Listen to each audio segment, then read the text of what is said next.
Good evening बच्चों, कैसे हैं आप सभी लोग। चलिए भाई देखिए, हम आ गए हैं आप लोगों के लिए क्लास 11th के फिजिक्स का भौतिक विज्ञान का। देखिए चैप्टर नंबर 11 का लेक्चर नंबर 4 लेकर आ गए हैं। लेक्चर नंबर 3 में हम पढ़े थे, क्या पढ़े थे भाई, उसमें आदर्श गैस पढ़े थे, आदर्श गैस समीकरण पढ़े थे। ठीक है, तो अब देखिए लेक्चर नंबर 4 में हमको क्या पढ़ना है। देखिए इसमें देखिए हमको पढ़ना है द्रव्य का तापी प्रसार। जो चैप्टर है हमारा, चैप्टर का नेम क्या है भाई, पहले चैप्टर का नेम देखिए है द्रव्य का तापी प्रसार। क्या है, द्रव्य का तापी प्रसार है। ठीक है, और इसमें जो आज का टॉपिक हमारा होने वाला है, ठीक है, द्रव्य के जो तापी प्रसार में आज का जो हमारा टॉपिक होने वाला है, वो देखिए टॉपिक जो है मुख्य रूप से क्या है भाई। देखिए ताप और उष्मा ये हम पढ़ चुके हैं, ताप और उष्मा ये पढ़ चुके हैं, तो हम ताप उष्मा की जगह क्या पढ़ेंगे भाई। आज का हमारा ये जो टॉपिक है ये विशिष्ट उष्मा है। मतलब ये जो ताप हम पढ़े हैं, विशिष्ट और गुप्त उष्मा के बारे में पढ़ेंगे। हम क्या पढ़ेंगे, विशिष्ट उष्मा और गुप्त उष्मा के बारे में। और इसी में हम देखेंगे कि अवस्था परिवर्तन और उष्मा स्थानांतरण, मतलब उष्मा के स्थानांतरण से अवस्था कैसे परिवर्तित होती है ये देखेंगे। तो पहले हम देखिए ताप तो जान चुके हैं, ताप के प्रकार भी पढ़ दिखे, ताप का मापन पढ़े हैं केल्विन में, डिग्री सेल्सियस सब में। अब हम ना उष्मा में देखेंगे दो प्रकार का उष्मा, एक देखेंगे विशिष्ट उष्मा और एक क्या देखेंगे, गुप्त उष्मा देखेंगे। क्लियर है, गुप्त उष्मा देखेंगे। तो चलिए भाई स्टार्ट करते हैं। और स्टार्ट करने से पहले सभी लोग एक बार लाइक कर दो भाई, लाइक एक बार ठोक दो, लाइक और शेयर कर दो। आगे हम चलते हैं, ठीक है। हम शेयर और लाइक तो जरूर करो। हम आगे देखते हैं। देखिए आज जो हमारा टॉपिक है पहला, वो देखिए क्या है। सबसे पहले हम देखेंगे गुप्त उष्मा, गुप्त उष्मा। ठीक है, गुप्त उष्मा देखिए क्या होता है भाई। गुप्त उष्मा किसे कहते हैं, हम पहले ये देखेंगे।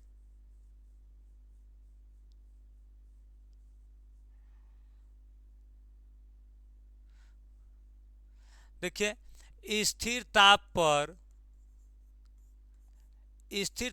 देखेंगे, स्थिर ताप पर, स्थिर ताप पर किसी पदार्थ के, पदार्थ के एकांक, ठीक है, स्थिर ताप पर रहेगा, ताप स्थिर कर देंगे, किसी पदार्थ के एकांक द्रव्यमान, द्रव्यमान की अवस्था परिवर्तन करने के लिए, करने के लिए आवश्यक, आवश्यक उष्मा विशिष्ट उष्मा कहला, सही, आवश्यक उष्मा गुप्त उष्मा कहलाती है, गुप्त उष्मा कहलाती है। ठीक है भाई, क्या कहलाती है, गुप्त उष्मा कहलाती है। क्लियर है। इसे यल से प्रदर्शित करते हैं, इसे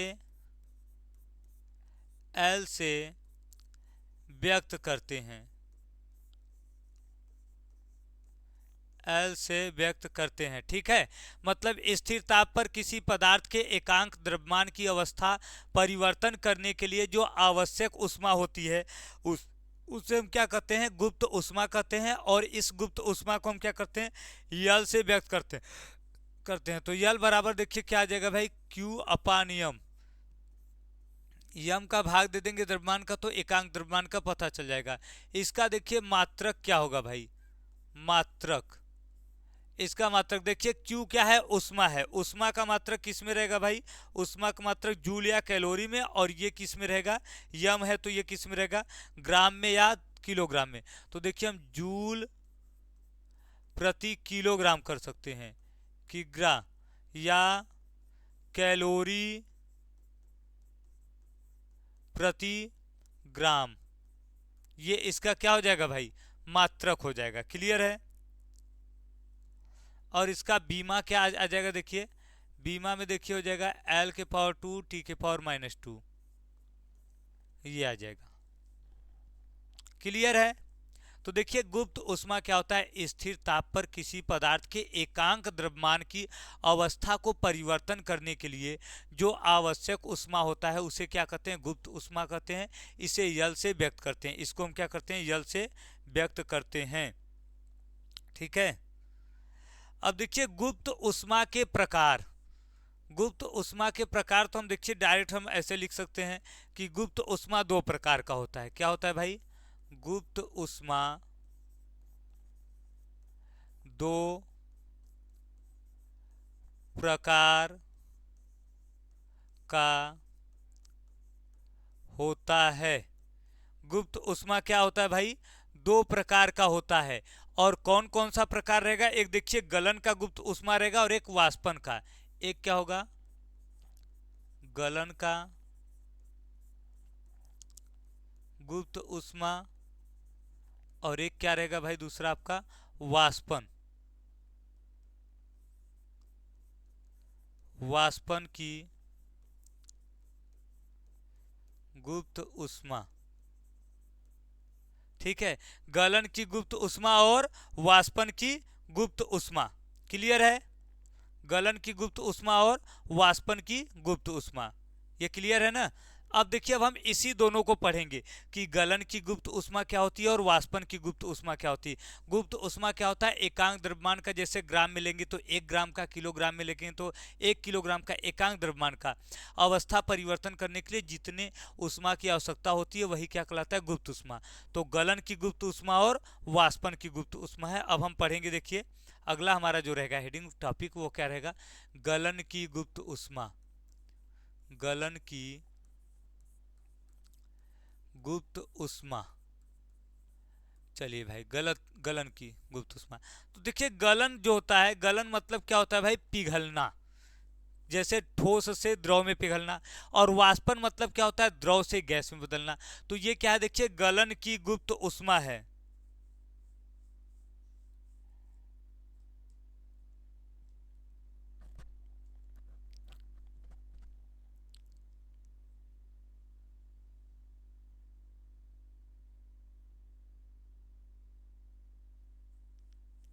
अब देखिए किसी ठोस, किसी ठोस पदार्थ, किसी ठोस पदार्थ के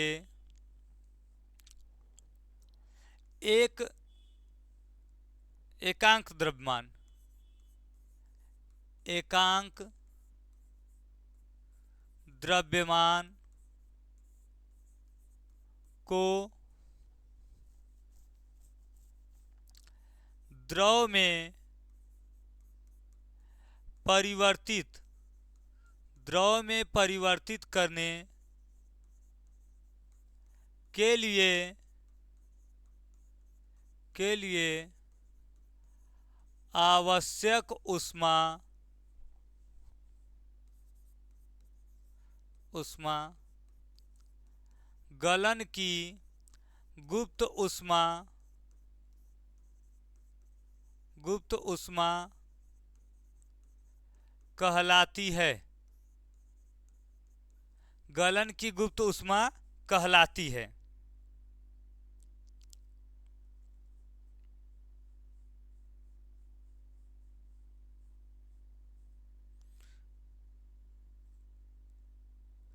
ठीक है, देखिए क्या होता है कि कोई पदार्थ है ठोस अवस्था में है तो उसके एकांक द्रव्यमान का जो क्या होता है भाई, उसको पिघलाने के लिए, उसको द्रव अवस्था में बदलने के लिए, परिवर्तित करने के लिए जो आवश्यक उष्मा होगी उसे हम क्या कहते हैं, गलन की गुप्त उष्मा कहते हैं।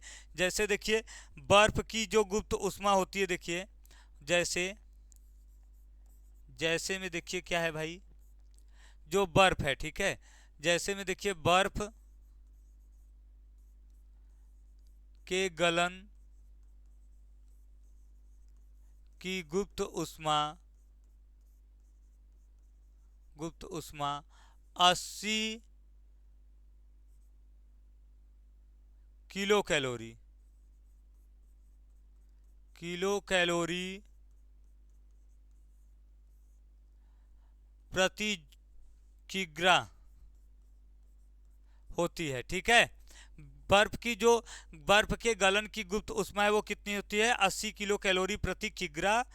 अब इसे अगर हम जूल में बदलेंगे तो कितना आ जाएगा देखिए, या इसको 3.33 लिख सकते हैं, गुणे 10 के घाते 5। अब ये जूल में हो जाएगा, जूल प्रति किग्रा,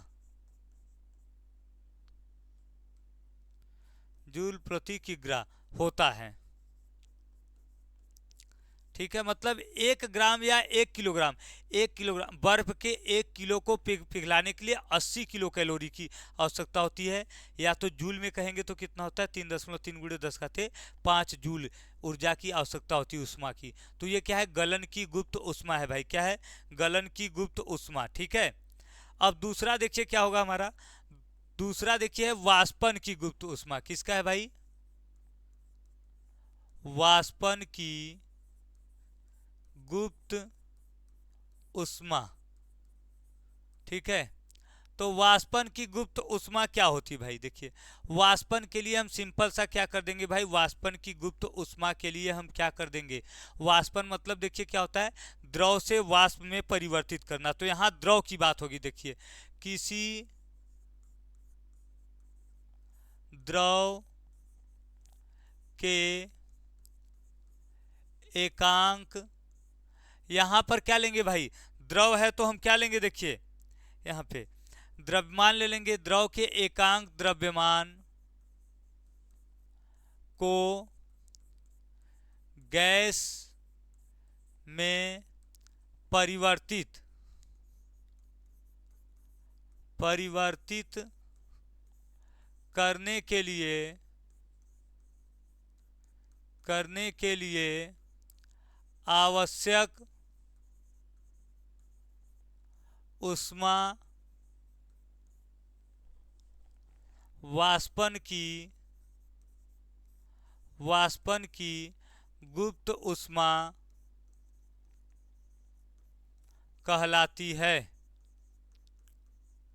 वाष्पन की गुप्त ऊष्मा कहलाती है। ठीक है, वाष्पन की गुप्त ऊष्मा क्या होती है भाई, देखिए जो उसको क्या करे, द्रव से गैस में बदले। जैसे जल के लिए गुप्त उस वाष्पन की गुप्त ऊष्मा कितना होती है, देखिए जल के लिए, देखिए जैसे में अगर हम देखें जल की बात करें, सबसे देखिए सिंपल जल है, जैसे बर्फ का पड़े तो इसी जल का देख लें, जल के वाष्पन की गुप्त ऊष्मा 539 किलो कैलोरी प्रति किग्रा है। ठीक है, 539 किलो कैलोरी प्रति किग्रा है। अब इसी को देखिए हम लिख सकते हैं या करके 22.6 गुणे 10 घाते 5 जूल प्रति किलोग्राम। ठीक है, ये है। तो देखिए ये क्या हो गया, पहला हो गया गलन का, जब ठोस से द्रव बदलेगा तो जितनी आवश्यक होगी उष्मा की वो क्या होगी, गलन की गुप्त उष्मा। और जब द्रव से गैस में बदलेगा तब जितने उष्मा की आवश्यकता होगी उसे क्या कहते हैं, वाष्पन की गुप्त उष्मा कहते हैं। ठीक है, तो ये देखिए गलन की और वाष्पन की क्या हो गई भाई, गुप्त उष्मा हो गई। ठीक है,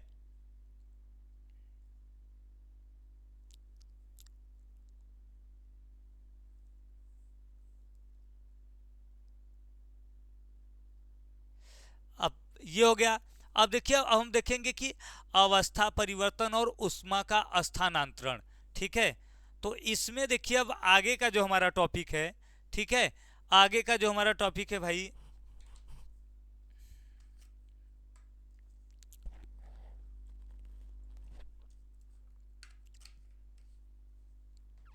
देखिए आगे का जो टॉपिक है वो टॉपिक देखिए क्या रहेगा, उष्मा चालकता का उष्मा चालकता गुणांक। ठीक है, उष्मा चालकता गुणांक, उष्मा चालकता गुणांक आ जाएगा भाई। ठीक है,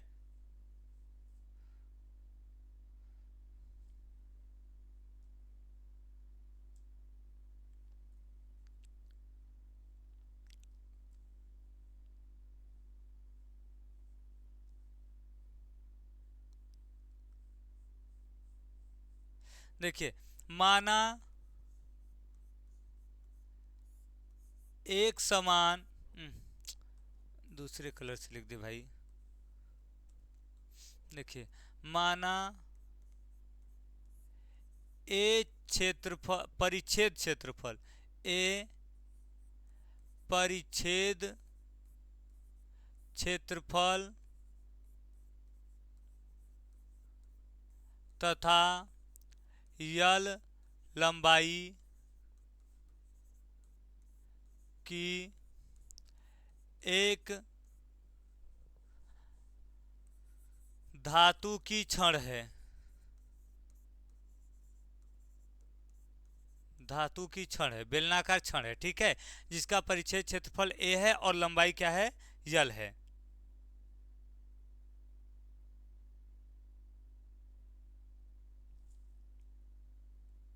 लिखिए। अब देखिए, अस्थाई अवस्था में, अस्थाई अवस्था में इसके सिरों के ताप, सिरों के ताप क्रमशः, इसके सिरों के ताप क्रमशः थीटा तथा थीटा माइनस डेल्टा थीटा है, ठीक है।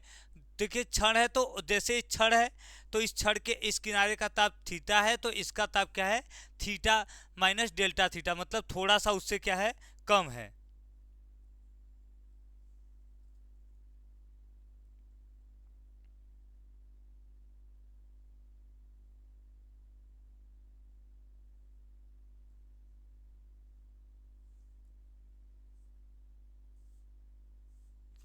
अब देखिए,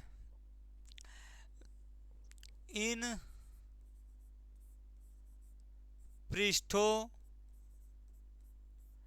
के ताप क्या है, अलग अलग, अलग अलग हैं। अतः ताप क्या होगा भाई, ताप, अतः उष्मा जो होगा, अतः उष्मा अधिक ताप, अधिक ताप से कम ताप, कम ताप के सिरे की ओर क्या होंगी भाई, प्रवाहित होंगी, प्रवाहित होगी, ठीक है। ताप क्या होगा भाई, जो ताप है, उष्मा है, वो जिसका ताप अधिक रहेगा उधर से लेके कम ताप वाले की ओर क्या होगी, प्रवाहित होगी, ठीक है।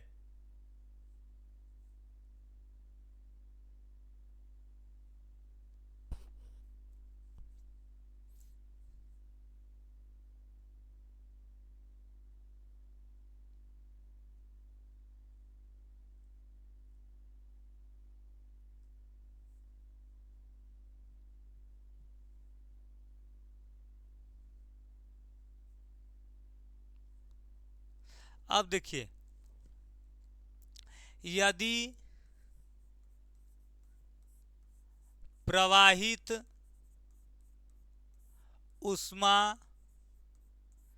क्यों हो, प्रवाहित उष्मा क्या हो भाई, क्यों हो, जितना उष्मा प्रवाहित होती है वह क्या है, क्यों है।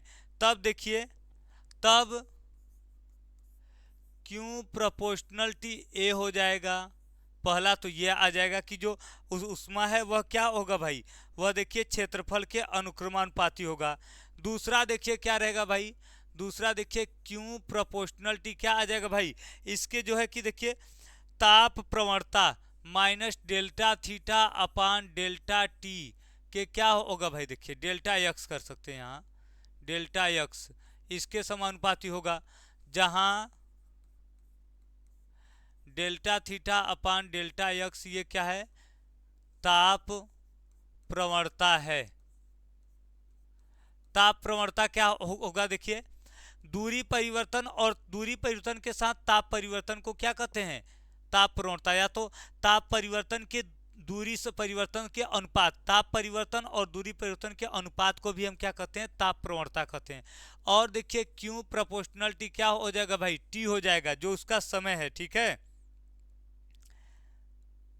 T के भी क्या रहेगा भाई, समानुपाती रहेगा। समीकरण 3 कर लो, ठीक है। अब देखिए तीनों समीकरण से हम देखेंगे, तीनों समीकरण से देखिए, तीनों समीकरण को जब हम मिलाएंगे भाई तो क्या होगा इसमें, देखिए Q प्रोपोर्शनल T एक साथ कर दीजिए, A है, माइनस में देखिए क्या है, delta theta upon delta x है, इनटू क्या है, T है, ये आ गया। तीनों समीकरण को एक में मिला दिए। अब देखिए Q इज इक्वल क्या होगा, यहाँ पे K लग जाएगा, k a minus delta theta upon delta x into t, ठीक है, जहां के क्या है, एक नियतांक है, के क्या है भाई, एक नियतांक है, ठीक है। देखिए इन तीनों को मिलाएंगे तो ये आ जाएगा। अब अनुक्रमानुपाती को बराबर में चेंज करेंगे तो यहाँ पर एक नियतांक लगा देंगे के, जहां के एक नियतांक है, ठीक है। इसे क्या कहेंगे, पदार्थ का, इसे ऊष्मा चालकता गुणांक कहते हैं।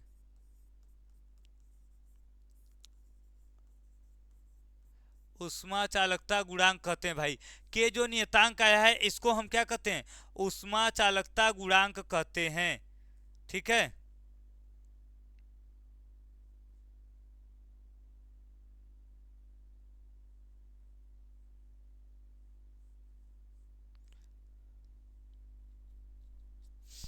अब देखिए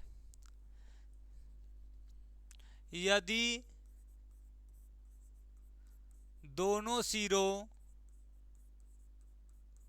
के ताप θ1 व θ2 हो तो देखिए डेल्टा थीटा बराबर क्या आ जाएगा, θ2 माइनस θ1 आ जाएगा। दूसरे में से पहले को क्या करेंगे, हम घटा देंगे, तो minus delta theta upon delta x बराबर कितना आ जाएगा, θ1 माइनस कितना हो जाएगा, θ2 अपान डेल्टा एक्स।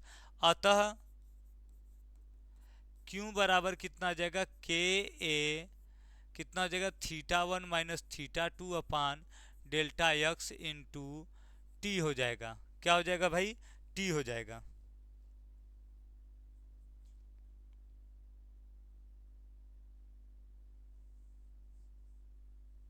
ठीक है। अब देखिए यहाँ से के बराबर जब हम करेंगे तो के बराबर क्या आ जाएगा भाई, एक तो देखिए ये फार्मूला बन जाएगा। अगर हमको डायरेक्ट के का फार्मूला बनाना है तो के बराबर देखिए क्यू डेल्टा एक्स बटे कितना हो जाएगा, ए θ1 माइनस θ2 और इनटू क्या हो जाएगा, टी, यही आ जाएगा के बराबर।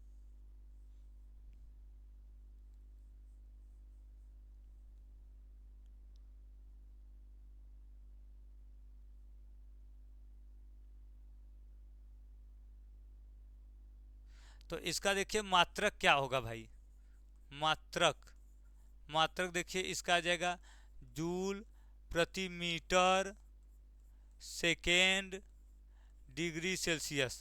देखिए ये देखिए क्या होगा, देखिए यहाँ ये मीटर स्क्वायर रहेगा, ये मीटर, एक मीटर, मीटर से एक कैंसिल हो जाएगा तो यहाँ केवल मीटर, ये जूल प्रति मीटर और सेकेंड डिग्री सेल्सियस, ये इसका क्या हो जाएगा भाई, मात्रक हो जाएगा। क्लियर है।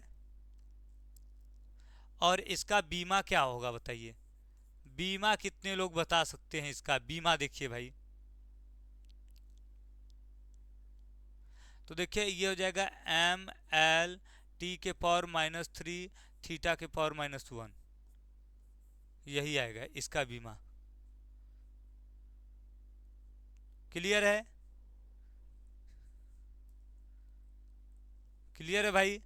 तो देखिए ये आज का भाई टॉपिक था, इसमें हम लोग देखिए शुरू से देख लेते हैं क्या क्या पढ़े हम। देखिए पहले देखिए हम लोग पढ़े गुप्त उष्मा, पढ़े क्या होता है, ठीक है। एकांक द्रव्यमान का आयतन मतलब अवस्था परिवर्तन के लिए जितना उष्मा की आवश्यकता होती है उसे गुप्त उष्मा कहते हैं, जल से व्यक्त करते हैं। ये दो पढ़े हम। एक गलन की गुप्त उष्मा, जब ठोस से द्रव में परिवर्तित करेंगे तो क्या उसका गुप्त उष्मा होगा। और एक हम पढ़े वाष्पन की गुप्त उष्मा, कि जब द्रव से गैस में परिवर्तित करेंगे तब उसमें क्या होगा, ठीक है, उष्मा उसका। और देखिए उसके बाद हम पढ़े उष्मा चालकता गुणांक पढ़े। उष्मा चालकता गुणांक क्या होता है, उष्मा चालकता गुणांक निकाले, फिर उसका क्या निकाले, मात्रक निकाल दिए, ठीक है। और उष्मा चालकता गुणांक का देखिए सूत्र हो गया यहाँ से, ये के बराबर आ गया हमारा भाई, ये क्या है, उष्मा चालकता गुणांक हो गया और उसका मात्रक हो गया और बीमा हो गया। तो ये टॉपिक क्लियर हुआ। अब हम लोग मिलेंगे नेक्स्ट टॉपिक पे अगला, ठीक है, लेक्चर लेकर अगले टॉपिक पे, ठीक है। और उस क्यों कल ये देखिए लास्ट है इसका, कल जब इसका क्लास लेंगे तो कल ये 5वां लेक्चर रहेगा तो ये कंप्लीट हो जाएगा। उसके बाद इसका क्वेश्चन आंसर बताएंगे, ऑब्जेक्टिव सब्जेक्टिव न्यूमेरिकल बताएंगे, ठीक है। आप लोग बस भाई लाइक और शेयर करते रहिए, बाकी आपको तो पूरा तैयारी हम लोग करवा ही देंगे हम, ठीक है। चलिए तो मिलते हैं नेक्स्ट लेक्चर में, तब तक के लिए सभी को tata bye bye, good night.